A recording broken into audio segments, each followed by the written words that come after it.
야고보서 3장 2절로 되어 있습니다. 3장 2절. 한 절이니까 다 같이 한목소리로 읽도록 하겠습니다. 야고보서 3장 2절. 시작.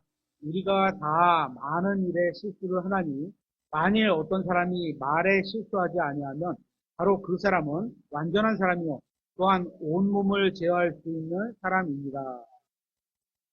그렇지는 않죠. 제목을 우리의 말과 영적 성장.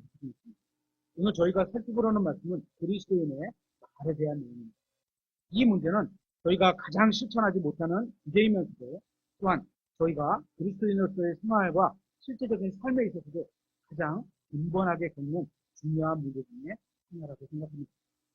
오늘 본문에는 굉장히 놀라운 표현들이 많이 나오는 것을 볼 수 있습니다. 일단 우리가 다 하는 것에서 실수를 한답니다. 우리가 다 누구도 예외가 없다는 거죠. 그러니까 무슨 말이냐 하면 우리가 다 많은 잘못을 한다는 겁니다. 솔직히 저도 이런 저런 잘못을 많이 하고 있습니다. 그런데 성경이 이렇게 말해놓고는 만약에 우리가 실수하지 않는다면 그 사람은 완전한 사람이라고 합니다. 그리고 온몸을 제어할 수 있을 정도로 완전한 사람이다. 이렇게 말씀하고 있는 겁니다. 그러니까 하나님께서 어떤 사람을 보시고 저 사람은 완전 이렇게 평가해 주시는 게 대단한 일인 것만큼 그만큼 쉬운 일이 아니랍니다. 여러분도 한번 생각해 보세요. 여러분 중에 나는 하나님 앞에서 완전한 사람으로 평가받을 것이다. 이렇게 생각하는 분이 계십니다. 아마 없으실 겁니다.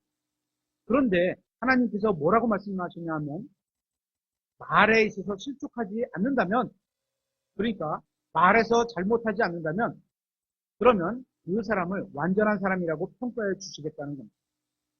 그만큼 말에 있어서 실수하지 않는다는 게 쉽지 않은 일입니다. 우리는 모두 말에 의해 다른 사람들을 실족하게 합니다. 죄를 지을 때가 있다는 겁니다.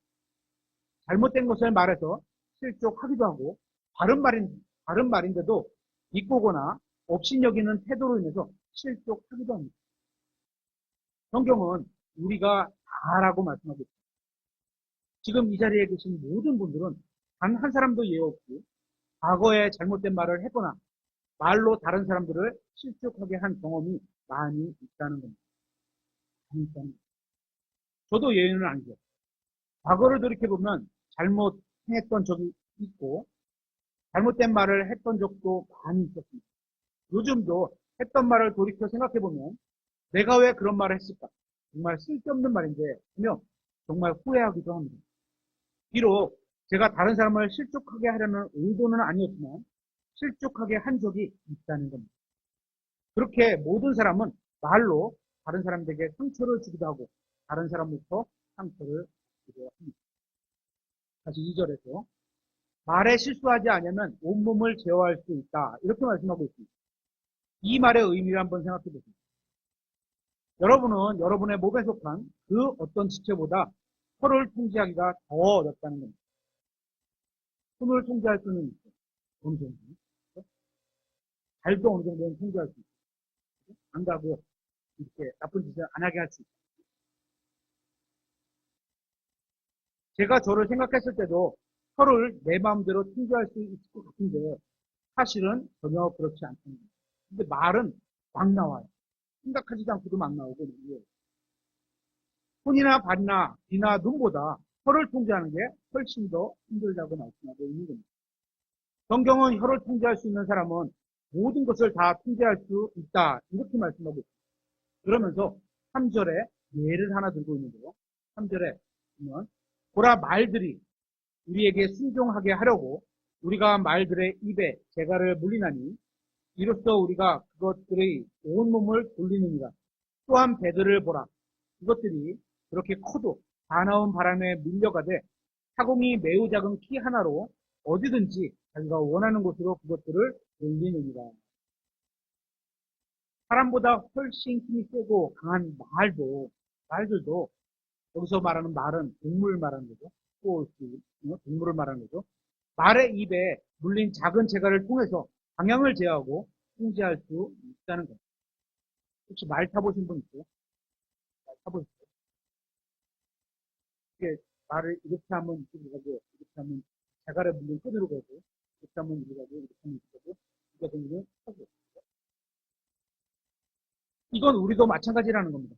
단순히 우리 몸에 대한 이야기뿐만 아니라 우리 교회, 우리 가정, 또 다른 사람과의 인간관계까지 크게 놓고 보면 우리의 인생도 말을 하는 혀 하나를 통제하면 인생 전체가 통제될 수 있다는 겁니다. 예를 들면 이제 다음 달에 6월 3일이면 대통령 선출하는 선거가 있잖아요. 그래서 후보들이 토론회 같은 걸 하고 있습니다. 그러면서 상대 후보에게 말꼬리를 잡히고 말 실수를 하면 실책당하는 경우들이 있게 됩니다. 그러니까 말 한마디 잘못해서 비주율이 떨어지게 될 수도 있고, 다른 경우는 말 한마디를 잘해서 천냥빛을 받게 되는 경우도 있는 겁니다. 이처럼 우리가 가지고 있는 이 작은 혀에는 선한 일도 크게 이룰 수 있고 악한 일에도 크게 이룰 수 있는 엄청난 능력이 있다는 이 혀끝을. 계속해서 5절에 이와 같이 혀도 작은 짓이지만 큰 일들을 자랑하는 보라, 작은 불이 얼마나 큰 물체를 태우는가. 여러분이 아무리 작은 사람일지라도 혀로 큰 일을 낼 수 있다는 겁니다. 여러분 자체는 큰 인물이 아닐 수 있지만 혀는 큰 일을 저지를 수 있다는 겁니다. 그죠? 사회에서 인정받지 못하는 사람 한 사람이 가지고 누구 하나 망하게 하는 거는 쉽잖아요. 가서 막 그냥 험담하고 막 이렇게 툭 나면 그냥 뚝딱 망하죠. 그 사람 쫓겨나죠. 어디서든지. 작은 성냥개피 하나로 큰 산을 불낼 수 있듯이 이 혀 하나로 엄청난 일을 일으킬 수 있다는 겁니다. 이 혀는 좋은 면에서도 그렇고 또한 나쁜 면에서도 그럴 수 있는 양면성을 둘 다 가지고 있습니다. 그래서 6절에 혀는 불이요 불법의 세계니라. 혀는 우리 지체들 가운데서 그러하여 온몸을 더럽히고 본성의 행로에 불을 붙이며 지옥불의 불 위에 놓여 있느니라. 여기에 굉장히 재미나는 표현이 하나 나오는데요. 세계라는 표현입니다. 영어로는 월드죠, 월드. 잠실에 있는 어떤 놀이공원에 가보면 가끔 가시죠? 우리 어른들은 이제 한동안 못 갔지만 젊은이들은 뭐 2, 3년에 한 번씩은 가게 되겠죠? 거기 그 월드에 가보면 놀이기구로 가득 차 있는 것이 있죠. 거길 무슨 월드라 그러죠? 무슨 월드라 그러죠? 롯데월드라 그러죠. 롯데월드 이렇게인데 그 월드라는 게 성경은 혀가 불이고 불법의 월드라고 말씀하고 있는 겁니다. 불법의 세계. 그러니까 불법들이 가득한 불법 월드가 바로 이 혀라는 겁니다. 놀이기구가 가득 차 있어. 놀것, 스키것, 거기 많아. 그죠? 잠실에 가면. 다시 말해서 입을 열면 불법들이 마구 쏟아져 나온다는 거예요. 이게 불법의 월드. 계속해서 6절 뒷부분에 혀는 우리 지체들 가운데서 그러하여 온몸을 더럽히고 본성의 행로에 불을 붙이며 지옥불 위에 놓여 있느니라. 혀에 대해서 말씀하시면서 지옥불 위에 놓이게 된다고 말씀하고 있습니다. 그러니까 입으로 저주하고 욕하고 하나님을 모독하는 것들, 이렇게 사람들이 서로 짓는 죄만으로도 지옥에 가기에 충분하다는 겁니다. 그만큼 혀로 짓는 죄가 위력이 크다는 겁니다. 계속해서 7절에 모든 종류의 짐승과 새와 뱀과 바다에 있는 것들은 사람에게 길들여졌고 또 길들여져 왔으나, 이 야고보서가 기록된 연대는 대략 AD 40년경부터 50년경 사이입니다. 그러니까 지금으로부터 약 2000년 전에 살았던 사람들도 짐승들을 길들여 왔던 겁니다. 더 과거로 가보면 창세기 1장 28절에서 하나님께서 그들에게 모든 생물을 지배하라고 말씀하셨습니다. 이처럼 모든 짐승들이 창조된 이후에 짐승들은 사람들로부터 길들여져 왔습니다. 그러나 아무도 자신의 혀를 길들이지는 못한다는 거예요. 모든 짐승이 길들였는데 사자들도 길들이고 호랑이도 길들이고 새들도 길들이고 돌고래도 길들이는데 혀를 길들이고 통제할 수 있는 사람은 아무도 없다는 겁니다. 이처럼 혀가 정말 길들이기 어려운 것이기 때문에 주님께서는 우리의 혀를 조심하게 하기 위해서 어떤 일을 하셨는지 아십니까? 말을 막을 수 있는 두 명의 문지기를 주셨습니다. 혀는 우리 몸에 속한 지체지만 바로 밖으로 노출되지 않도록 두 문지기, 즉 입술과 이빨을 주셨습니다. 이빨을 닫고 입술을 닫으면 말이 알아듣게 말하기가 어렵죠. 이러니까. 그러니까 혀는 입술과 이빨 안에 갇혀 있게 하셨던 겁니다. 하나님께서는 사람에게 혀가 위험하다는 물건이라는 사실을 아시기 때문에 이빨과 입술로 닫을 수 있게 해놓으십니다. 계속해서 8절에 혀는 아무도 길들일 수 없나니 그것은 다스릴 수 없는 악이요 죽이는 도구로 가득하니라. 그러니까 어떤 사람도 혀를 길들일 수 있는 사람은 없다는 겁니다. 이 말씀이 단순히 혀에 대해서만 적용할 수 있는 것이 아니라 조금 더 넓게 적용해보면 우리 그리스도인의 삶의 원리를 배울 수 있게 됩니다. 한번 생각해보세요. 우리가 죄를 지을 때 마음으로 죄를 짓죠. 지금 읽은 본문에 나온 것처럼 입으로 죄를 짓습니다. 그죠? 말로 다른 사람에게 상처를 주고 거짓말도 하고 이게 다 죄입니다. 그런데 혀뿐만 아니라 우리는 우리의 육신의 행위도 제어할 수가 없습니다. 마음으로는 안 하고 싶은데 죄를 자꾸 몸이 따라가서 짓잖아요. 그죠? 또 행위뿐만 아니라 마음도 제어할 수가 없습니다. 예를 들어 누구를 죽이려고 할 때 미리 계획하고 신중하게 생각해서 저 사람이 죽으면 내가 어떤 이득이 있는가 그런 생각을 하겠죠. 그죠? 이거 죽이려는 마음이 있으니까. 그래서 이 세상은 총기나 살인 도구 같은 것을 규제하는 법을 만들기도 합니다. 우리나라 사람들은 칼을 차고 다니지 않죠. 총도 없지만 당연히. 그렇죠? 외국은 총을 차고 다니거나 칼을 갖고 다니는 경우도 있잖아요. 우리는 두 개 다 규제하는 법이 있고. 그런데 이런 걸 규제한다고 해서 살인 사건이 일어나지 않을까요? 아니라는 겁니다. 총이 없으면 칼로, 칼이 없으면 몽둥이로, 몽둥이 없으면 주먹으로 쳐서 사람을 죽이게 될 겁니다. 그러면 주먹도 규제를 해야 되나요? 어떻게 규제를 하죠?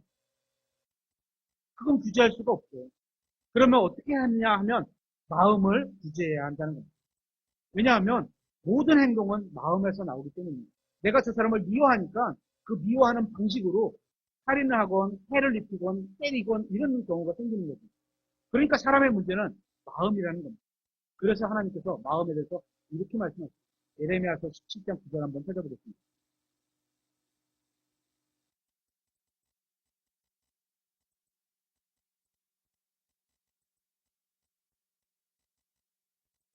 예레미야서 17장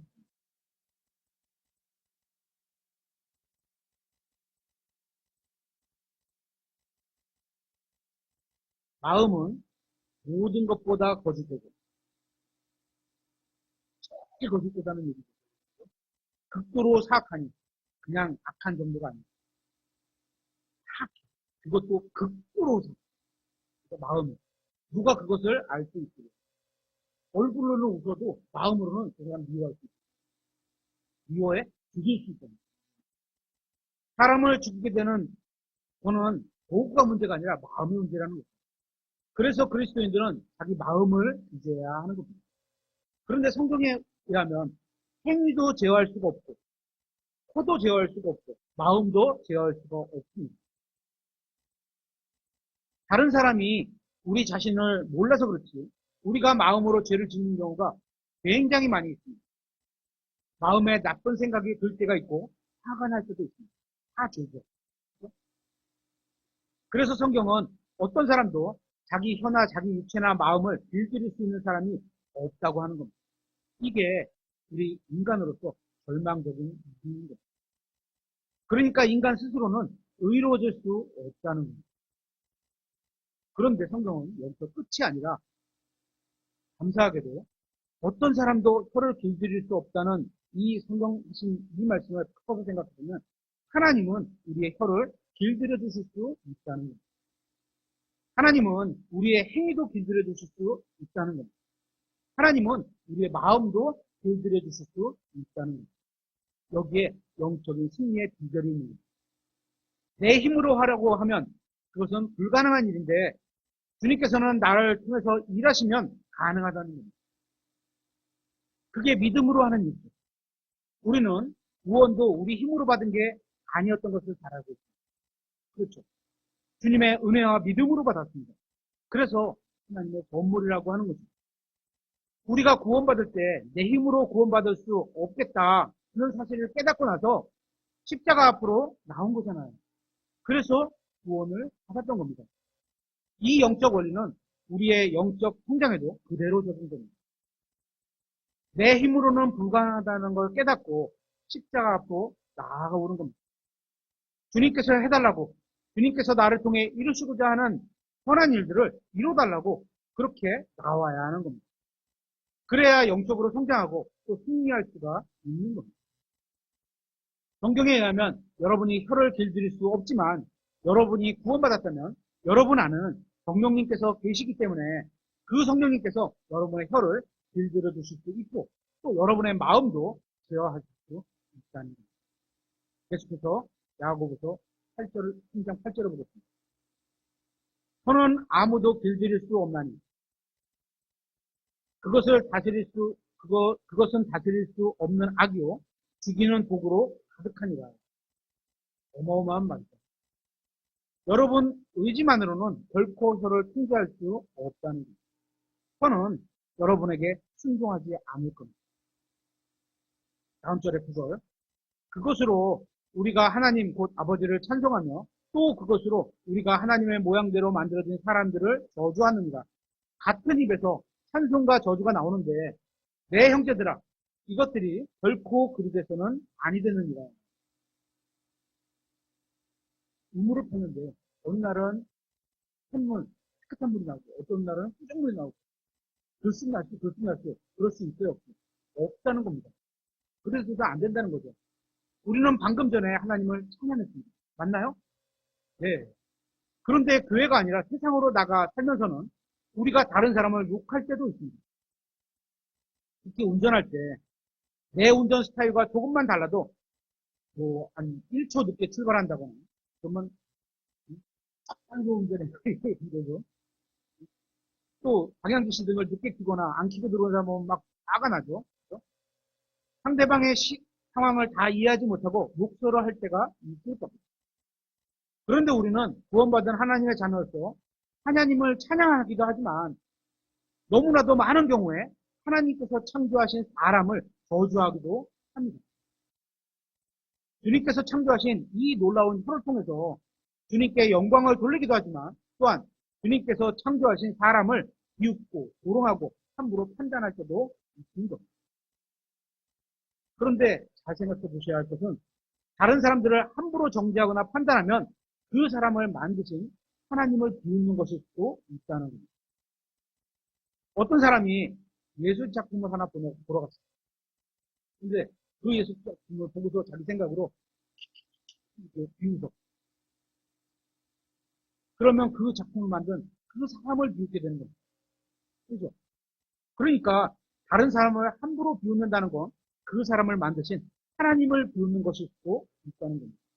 그래서 조심해야 하는 겁니다. 그래서 11절에 뱀이 같은 곳에서 단물과 쓴물을 내느냐? 됩니까? 안 된다는 거예요. 12절. 내 형제들아 무화과나무 올리브 열매에서 무화과나무가 올리브 열매를 맺을 수 있느냐? 있습니까? 없죠. 혹은 포도나무가 무화과를 맺을 수 있느냐? 없죠. 이와 같이 어떤 샘도 짠물과 민물 둘 다를 낼 수 없느니라. 없다는 게 답이죠. 13절. 너희 가운데 지혜가 있고 지식을 갖춘 자가 누구냐? 그는 지혜의 오념으로 선한 생활에서 나오는 자신의 행위를 보일지니라. 하나님은 없다고 얘기했는데 우리는 이게 다 그냥 곰을 아무리 훈련시켜도 여전히 곰입니다. 곰을 데려다가 한 달 동안 마늘을 먹이는 사람이 될까요? 안 됩니다. 곰을 훈련시켜서 자전거를 타게 할 수는 있겠지만 그렇다고 해서 곰이 사람이 되는 건 아니라는 겁니다. 훈련받은 곰이라도 언제든지 본성으로 돌아가서 야성을 드러낼 수 있습니다. 혀가 그렇다는 겁니다. 이것은 여러분이 얼마나 오랫동안 서로 부부로 살았든지와는 상관없이 여러분의 혀는 항상 통제되어야 한다는 겁니다. 왜냐하면 여러분의 혀는 언제든지 상대방에게 상처를 주고 관계를 파괴해버리는 말을 끊임없이 뱉어낼 수 있기 때문입니다. 교회에는 구원받은 사람들이 있습니다.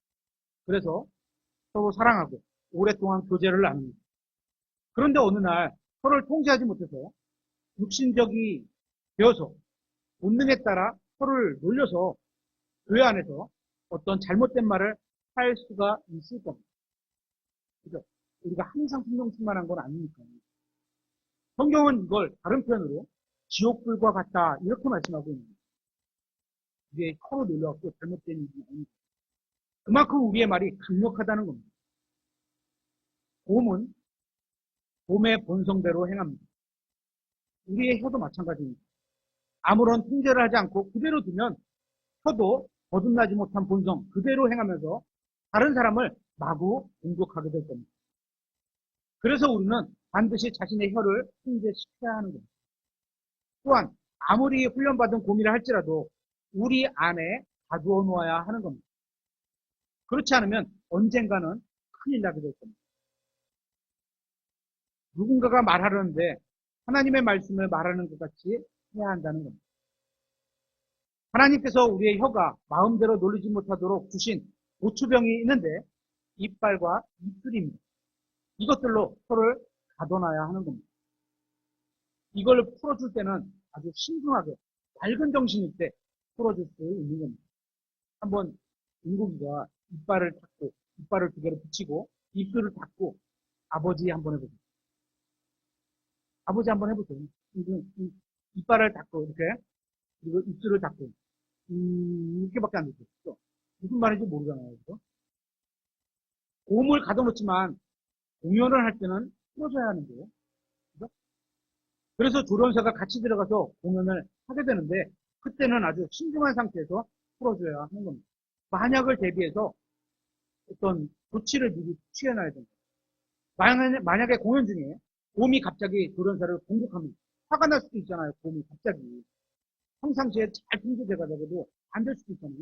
그럴 때 누군가가 마취총을 쏜다든지 하는 준비를 다 해놓고 나서 공연을 해야 한다는 겁니다. 마찬가지로 성경은 우리의 혀가 맹수보다 더 사납고 더 공격적이라고 합니다. 지옥의 불 같습니다. 그러니까 아주 깨어있는 상태에서만 이 혀를 풀어놔야 한다는 겁니다. 깨어있다는 것은 성령님께서 나를 주관하신다. 내가 지적인 동의를 가지고 하나님의 말씀을 항상 되짚어서 생각하고 하나님 말씀하신 걸 하루하루 알아듣고 그렇게 살아갈 때. 그죠? 그냥 TV보다 갑자기 확 이렇게 하는 거는 깨어있는 게 아니죠. 만약에 혀를 통제할 자신이 없으면 하나님께서 주신 두 문지기 이빨과 입술을 나가놔야 하는 겁니다. 여러분이 오늘 집에 가서 두 종류의 말을 하게 되실 겁니다. 말 안 하고 살 수 있는 사람 없죠. 두 종류의 말은 어떤 거냐면 한번 찾아보겠습니다. 잠언서 12장 18절입니다.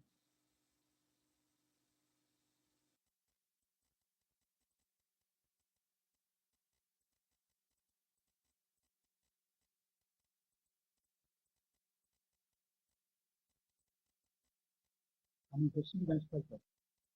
칼로 찌르듯이 말하는 자가 있으나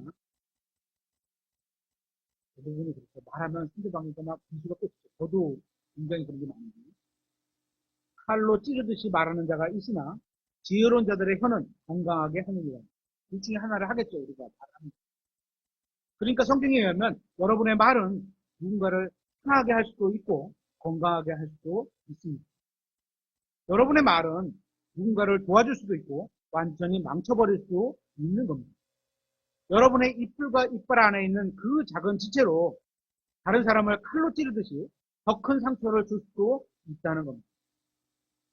저도 다른 사람들에게 어떤 말로 상처를 주기도 했고 그분도 그렇게 있겠죠. 다른 사람의 말로 인해서 저도 상처를 받은 적이 있습니다. 어떤 상처는 금방 없어지기도 하지만 그냥 상처가 살짝 난 것은 금방 없어지겠죠. 하지만 또 어떤 상처는 깊어서 치유가 더디기도 하고 치유되었다고 하더라도 흔적이 지워지기까지는 아주 오래 걸리기도 합니다.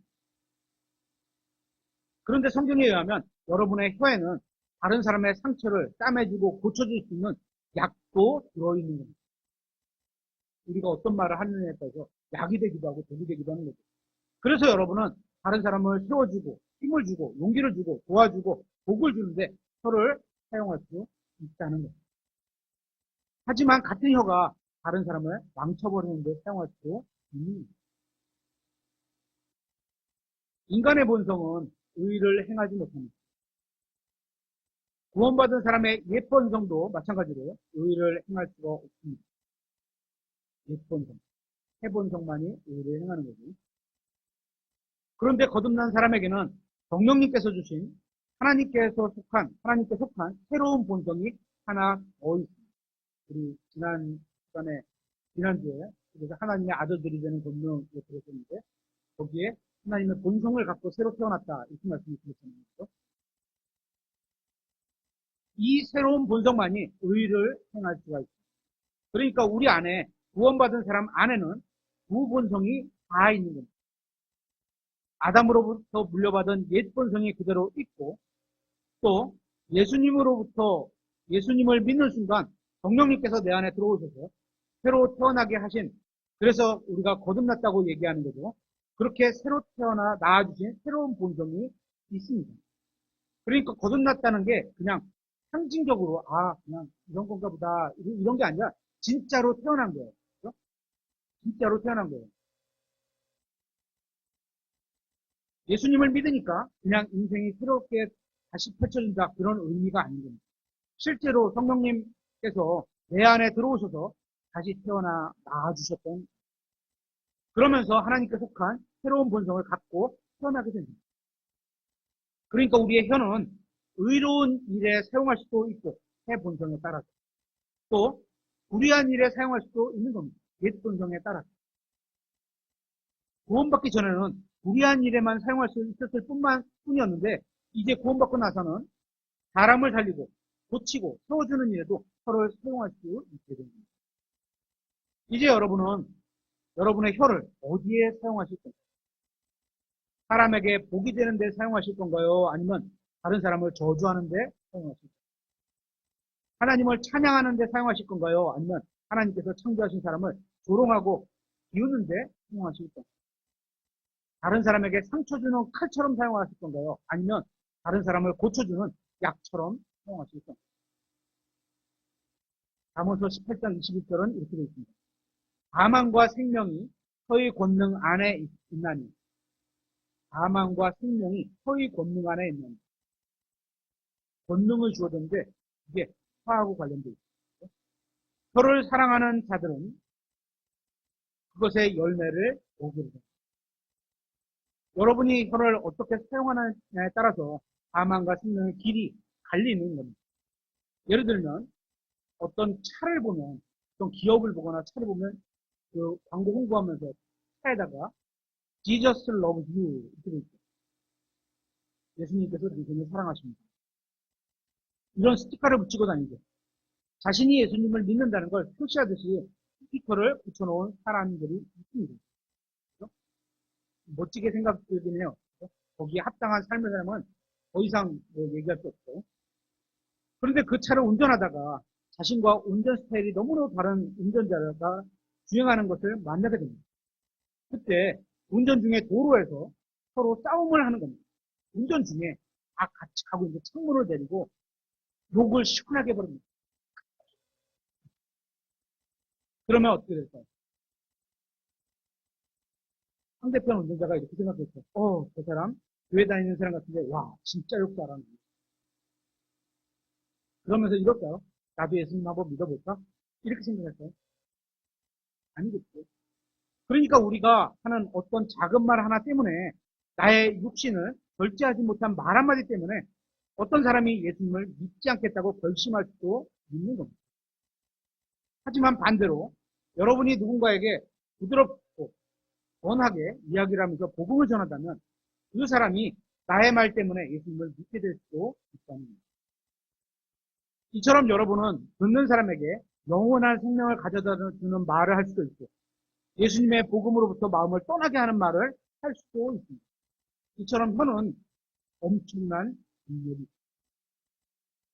여러분은 어디에다가 저를 쓰시고 싶습니까? 성경에 보면 구원받은 남편이 아내에게 반복해서 하는 실수가 있는데요. 무엇인지 아세요? 구원받은 남편이 아내에게 반복해서 하는 실수. 한번 찾아보겠습니다. 잠언서 31장.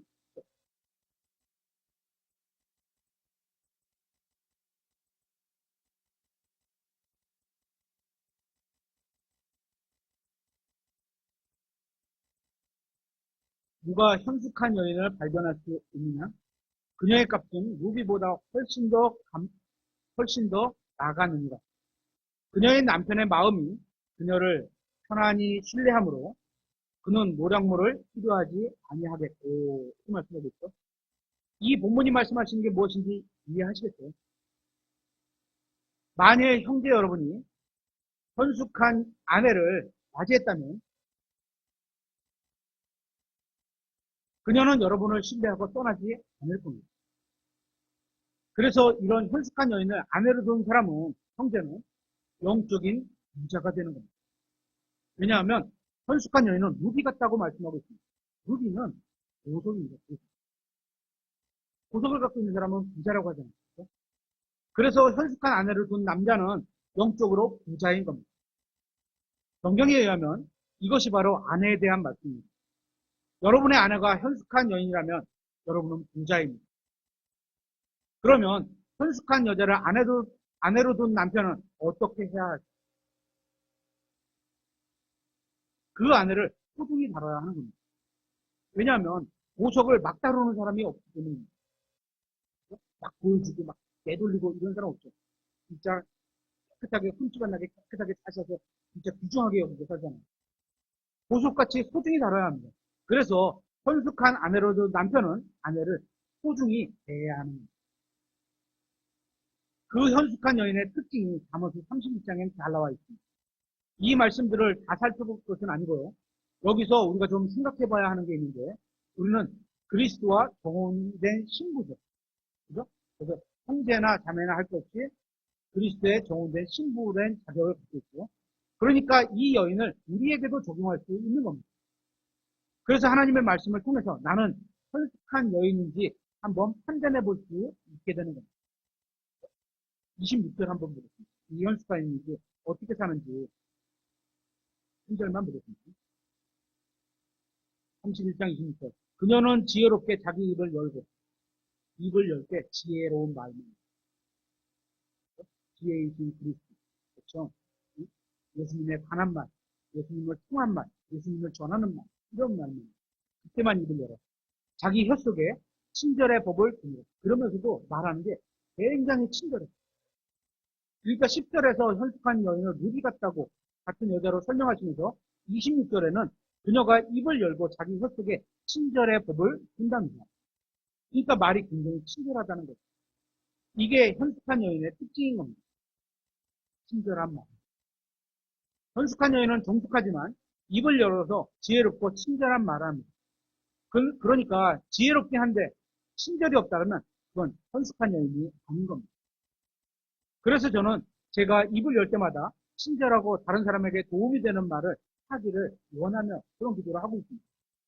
그런데 그게 잘 안 됩니다.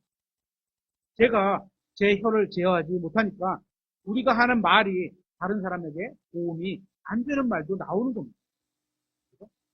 그냥 생각나는 대로 막 말을 하는 거예요. 아니면 처음에 시작은 성령으로 시작했는데 하다 보니까 육신으로 막 변해서 막 나오는 거죠. 도움은커녕 오히려 상처가 되고 방해되는 말이 많이 나오는 겁니다. 그렇기 때문에 우리는 친절한 말, 바른 말, 도움이 되는 말을 할 수 있도록 성령님의 도우심을 기회해야 합니다. 우리는 우리가 하는 말에 주의를 기울여야 합니다. 우리가 야생의 사자나 맹수를 만나면 두려워하고 조심하는 것처럼 우리의 혀에 대해서도 똑같이 두려워해야 하는 겁니다. 그리고 또 두려워해야 할 분이 있죠. 하나님입니다. 왜냐하면 우리가 하는 말을 하나님도 듣고 계시기 때문입니다. 그리고 그 하나님은 우리 입에서 나오는 말로, 우리의 말로 우리를 심판하는 근거로 삼으시겠다. 이렇게 얘기하는 겁니다. 그러니까 우리가 뭐 대통령 후보 누가가 뭐 옛날에 어땠어, 어땠어, 그 사람은 이래라 저는 함부로 판단할 수가 없는 거예요. 그게 왜? 그리스도의 심판석에 똑같은 기준자로 나에게도 적용이 됐기 때문에. 그냥 그게 스스로만 생각하고, 자기가 올바른 이 나라를 바르게 이끌어서 우리가 그리스도인으로 살아갈 텐데 평안한 삶을, 경제를 잘 이끌어갈 수 있는 그런 사람을 찍으면 되는 거예요. 우리의 입에서 나오는 말로 우리를 심판하신 분이 하나님이시기 때문입니다. 그렇기 때문에 우리가 무슨 말을 할 때 하나님께서도 듣고 계시기 때문에, 그죠? 특히 교회에서는 예수님의 이름으로 둘, 셋, 두 명만 모여도 예수님이 그 가운데 함께 계신다 그러는데 우리는 10명이 넘는 사람이 앉아서 모여있어요. 그러면 무조건 가운데 예수님이 계신 거잖아요. 말씀대로 믿으면. 그러니까 예수님이 계신데 내가 욕을 막 해. 있을 수 있죠? 없죠. 그분이 하나님인데 더 주의를 기울여야 하는 겁니다. 우리가 말을 하기 전에 내가 지금 하려는 말이 다른 사람에게 상처를 주는 말이거나 도움이 되지 않은 말이거나 관계를 악화시키려는 말이라면 아예 하지 않는 게 낫습니다. 여러분은 형제 자매님들과 어떻게 대화를 나누고 계십니까? 아니면 가족들과 어떻게 대화를 나누고 계십니까? 하나님은 우리 입에서 친절한 대화가 나오기를 원합니다. 그래서 에베소서 4장에서는 이렇게 말씀하고 있습니다. 한번 찾아보겠습니다. 에베소서 4장 15절.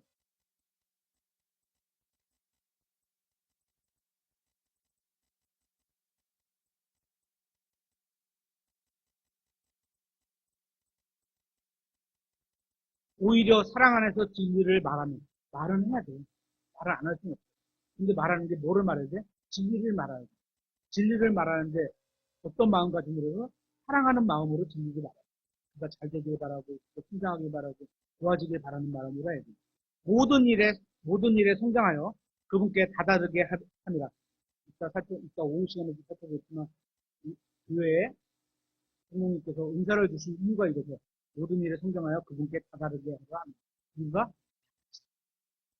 그분은 머리신이 곧 그리스도십니다. 사랑 안에서 진리를 말하면 됩니다. 그러면 사랑 안에서 진리를 말한 것과 반대가 무엇입니까? 31절을 보겠습니다. 31절. 너희는 모든 쓴 것과 진노와 분노와 소리 지르는 것과 비방하는 것을 모든 악의와 함께 버리고, 이러한 것들은 다 악의에서 나오는 겁니다.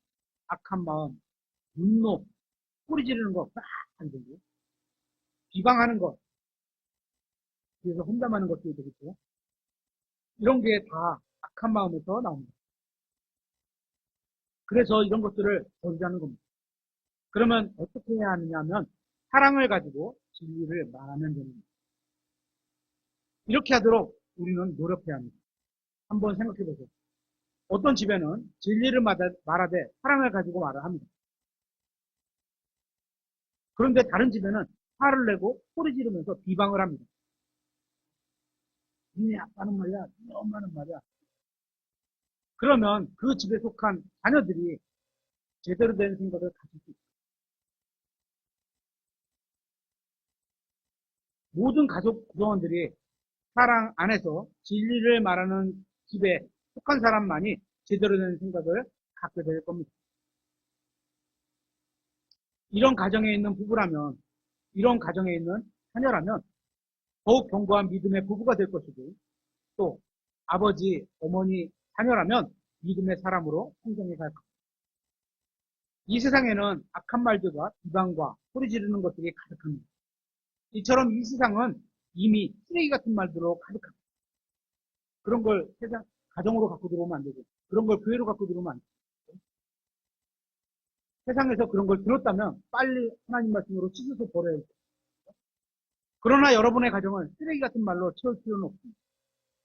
우리의 가정에는 사랑으로 하는 말을 채워야 합니다. 또한 하나님의 진리의 말씀들로 채워야 하는 겁니다. 고린도전서 1장 10절을 한번 찾아보도록 하겠습니다.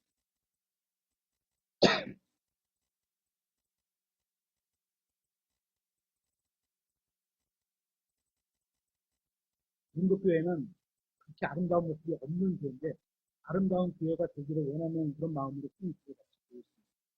고린도전서 1장 10절. 형제들아, 이제 내가 우리 주 예수 그리스도의 이름으로 너희에게 간청하노니 너희는 다 해봅습니다. 다요. 같은 것을 말하고 하나님의 말씀을 말하는 것처럼 말해야 되고 사랑하는 진리를 말해야 되고 너희 가운데 분쟁이 없게 하며 굳이 어?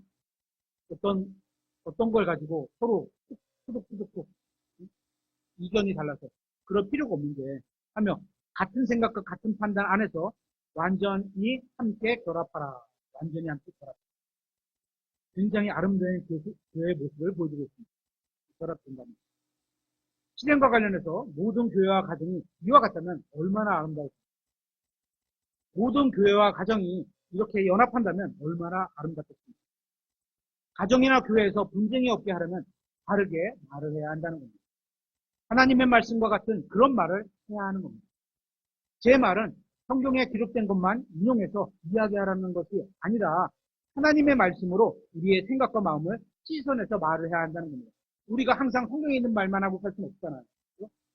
하지만 우리가 생각해서 말하는 걸 하나님의 말씀으로 비춰보고 올바른 것만 말을 해야 하는 겁니다. 그것도 사랑하는 거예요. 여기에는 우리의 혀를 통제하지 못해서 잘못된 방법으로 말하면 반드시 분쟁이 생긴다는 걸 말하고 있습니다. 그러니까 우리의 혀를 통제하고 서로 친절하게 말해야 하는 겁니다. 여러분이 있는 위치에서 은혜가 넘치고 번하고 복된 말을 해야 하는 겁니다. 그래야 여러분의 가정이나 여러분의 교회에 분열이 오지 않게 되는 겁니다. 교회에서 어떤 사람들이 교제하는 자리에서 다른 사람에 대해 험담하기도 합니다.